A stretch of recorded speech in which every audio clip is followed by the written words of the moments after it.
Hi there, I'm Dean Heskin of Swiss American Trading Corporation. Thank you for tuning in to this episode of our podcast, The Secret War on Cash, where we cover various topics that we see taking place around us today, political topics perhaps, financial, economic. This year, 2023, as we kind of are heading into the end of it, we have seen no shortage of news, information of all sorts. I have with me today Chris Agelastos. Chris, thanks again for joining us. Thank you. Good to see you. We are, as I mentioned just a moment ago, heading into the final leg here of 2023, getting ready to kick off 2024. And we're heading into an election year. The topics on the table have probably never been as diverse and relevant as they are today. Politically and economically, the challenges are somewhat severe with both short and long-term consequences. And no matter where you sit or fall on the political fence, the issues of today are nonpartisan. They're real. And what does real mean? It means paying considerably more for driving your kids to soccer practice. That's a real life scenario that many families have had to deal with here recently. Paying twice as much to put dinner on the table, or watching your savings dwindle just to make ends meet. The list goes on. We're constantly being reassured by elected officials that inflation is in check, that our cost of living is not going up. But as the article on your screen shows, Americans do understand inflation. And you know why? Because they're the ones paying it. No one understands the real cost of something more than the one who's paying for it. And so, Chris, what are you hearing from your clients, or what perspective do you have on this article as it's entitled, Americans Understand Inflation?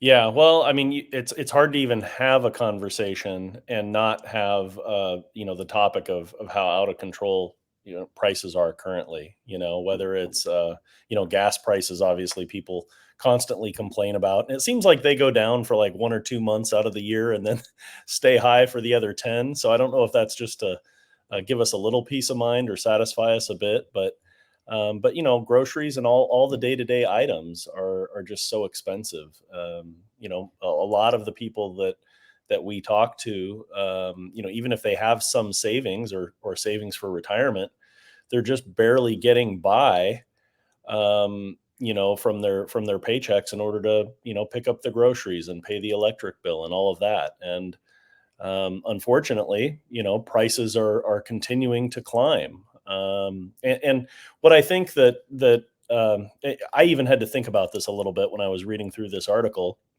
When you hear, the government says inflation is coming down, so things are getting better. What I even tend to forget is that doesn't mean that the prices are going to go down. They're still going up. They just may only go up at a rate of 4% this year instead of 10%, but they're not going to go back down to what in my mind would be a normal price. And so, when you really think about that, the prices that we're seeing, that's the new norm, and they're going to continue to grow. And which, obviously is going to leave us tighter and tighter. And the fact that the government, of course, tweaks the formulas that they use to calculate inflation to obviously benefit them and make the numbers, look better, leaving out food prices, energy prices, things like that. It doesn't change the bottom line when you go to the store and you have to pay for things, Well, for sure. And, it's been interesting because, yes, prices have risen somewhat dramatically just in the course of the last year. I mean, in the article itself, they're talking about inflation being June of 22. What do they say? 9.1%, 4.9% in April of 2023, 3.7% September of 2023. I mean, you're right. There are going to be times where things are going to maybe rise a little more than others, or maybe times where it may not rise as much as others, but it has been a progressive increase. And again, these are just numbers. These are percentages. The real victim here is, the toll it's taken on families and households. This is right. Not being able to put gas in their car or food on their table. That's a that's a real life issue, and it's becoming, unfortunately, kind of more of a norm than not. So That's it. Yeah, um, we're desensitized to it. We're used to it now. exactly right. Well, with all the back and forth discussion of inflation, the real story is that 62% of Americans are living paycheck to paycheck, 6 out of every 10 Yeah, families. And it's part of what crazy. has made the US economy strong and caused it to thrive is there was a healthy food chain. It was supported at every level. There was a consumption base from the bottom up. Yes, there's always been an abuse of spending out there, but we have had a consumption menu for every financial demographic. With the radical increase in cost of day-to-day goods, a healthy percentage of daily consumers are quickly being priced right out of the economy.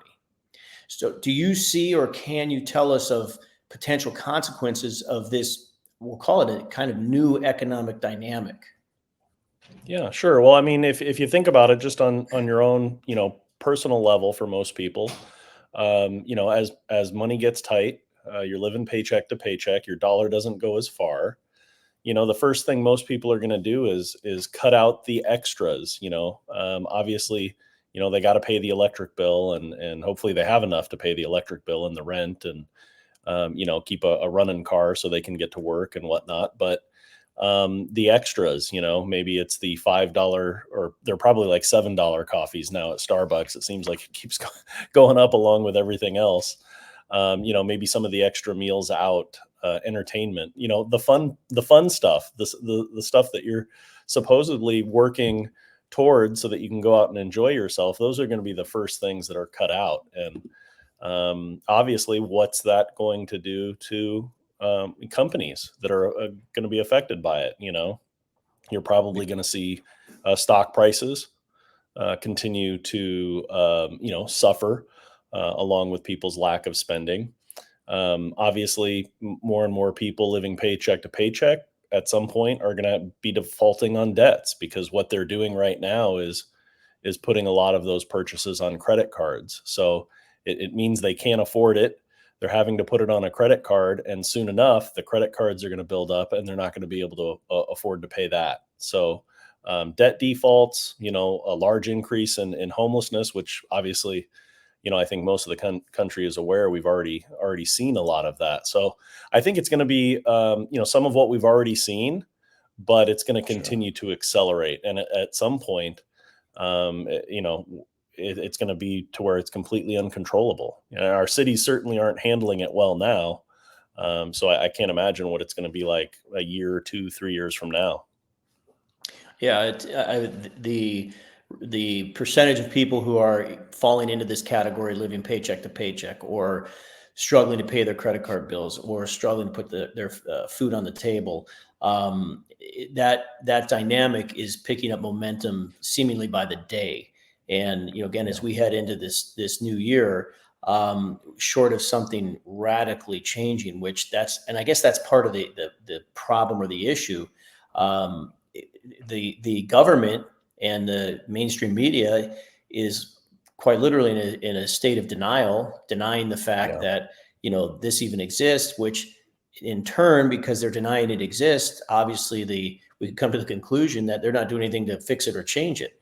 So Right. how in the world is it going to improve? So Yeah. definitely something we'll be keeping our eye on for as we go into the next year and throughout the year of 2024. It's a sad reality of today's economy, but numbers are what the numbers are, and the facts are the facts. So, thanks for That's sharing it. with us here. Not to end on a downer note, but again, I think that the majority of people out there understand what's really going on, and no matter how much denial is happening in Washington, they get it, and they know that this is something that it is the new reality of everyday life. And that's what we discuss in our report, The Secret War, which you see on your screen, or you'll see it in the link if you're tuning in on the with the audio of this podcast. Feel free and contact our office to get a free copy of that. You can call us at 800-289-2646 or visit us online at swissamerica.com. So thanks for joining us, Chris, and thanks for the information. Again, something we'll be watching moving on to the next year. Thanks for you, those of you who are tuning in.